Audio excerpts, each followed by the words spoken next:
జై శ్రీరామ్. అందరికీ నమస్కారాలు. మన లోకల్ సోషల్ మీడియా నుంచి మొదలుపెట్టుకొని electronic channels, newspapers, national Hindi media, English mainstream media వరకు మొత్తం టోటల్ మీడియా కూడా ఇరాన్ పైన జరుగుతున్న యుద్ధము, అమెరికా ఇజ్రాయెల్ చేస్తున్న యుద్ధానికి యుద్ధ నేరస్తులు America, Donald Trump, Israel Netanyahu అన్నట్టుగా మాట్లాడుతున్నారు. అంటే ఇరాన్ ఖామ్నేయి కంప్లీట్గా వాడు విక్టిమ్, పాపం బలిపశువు అయిపోయాడు, అన్యాయంగా చంపబడ్డాడని పాపం సోనియా ఫేక్ గాంధీ ఎంత రోధించిందో మీరు అందరూ చూశారు, టెలివిజన్లో మీరు చూసే ఉంటారు. హెజ్బుల్లా, బోకో హరాం, ఐసిస్, లష్కర్ ఎ తోయిబా మొత్తం ప్రపంచంలో అన్ని ప్రపంచంలో అన్ని చోట్ల కూడా టెర్రరిజం వ్యాప్తికి ఇరాన్ ఎంతగా ఫండింగ్ చేసింది. వాడొక నియంత ఇజ్రాయెల్ లోపల ఇరాన్ లోపల మానవ హక్కులు వయలేషన్ జరుగుతుంది అంటారు. అది కొలాటరల్ డ్యామేజ్.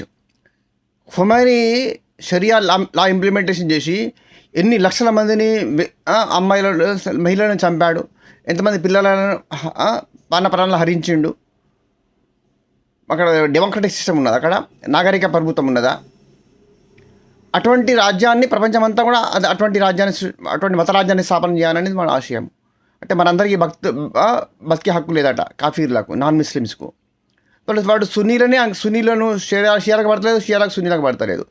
మళ్ళీ వాళ్ళు ఏం క్లియర్ చెప్తున్నారు, Israel doesn't have right to exist. ఈ భూమి మీద ఇజ్రాయెల్ అనే దేశమే ఉండడానికి వీలేదంటారు. యూదులకు ఉండడానికి, బతకడానికి హక్కు లేదంటారు. అనే హక్కు మనకి ఎక్కడదండి? ఇంకొక మనిషికి, ఇంకో జాతి, ఇంకో దేశానికి బతికి భూమి మీద ఉండే హక్కు లేదు, ఈ భూమి అంతా మాదే అని చెప్పేటోళ్ళు మంచి వాళ్ళు, అమాయకులు, వాళ్ళు విక్టిమ్సు. అమెరికా సామ్రాజ్యవాదం దురాక్రమణదారు, ఇజ్రాయెల్ దురాక్రమణదారా? ఇజ్రాయెల్ యూదులకు ఉన్నది ఒకే దేశం, చిన్న దేశం ఇజ్రాయెల్. అది కూడా ఉండద్దా వాళ్ళకు? అది కూడా లేకుండా చేయాలన్నా? రేపు గజ్వా హిందాన్ని భారతదేశాన్ని కూడా అదే పరిస్థితి చేద్దామనుకుంటున్నారు. హిందువులందరినీ చంపేద్దాం అనుకుంటున్నారు. అంటే మనం వాళ్ళకి సహకరిస్తారా? కమ్యూనిస్టులకు, కాంగ్రెస్లకు ఎట్లాగూ దేశద్రోహులు, సిగ్గుశరం లేదు. వాళ్ళ నెరేటివ్ను, మీడియా చేసే ఫాల్స్ నెరేటివ్ను నమ్మకండి. అమెరికాకు బాగా ఖర్చు అవుతున్నది, ఇజ్రాయెల్కు బాగా ఖర్చు అవుతున్నది. ఇరాన్ చాలా అత్యంత తక్కువ చాలా చీప్గా మిసైల్స్ చేసుకోగలుగుతున్నది. ఇజ్రాయెల్ దగ్గర బెస్ట్ టెక్నాలజీ ఉన్నది అని చెప్తాను. ఖర్చు అయితే కానీ వాళ్ళకే అవుతున్నది. నీకెందుకు? నీ జుబులకల పైసలు పెడుతున్నావా? నీకెందుకు రా ఏడుపు? ఇరాన్ను ఇండైరెక్ట్గా సమర్థించే ప్రతి ఒక్కరు దేశద్రోహులే.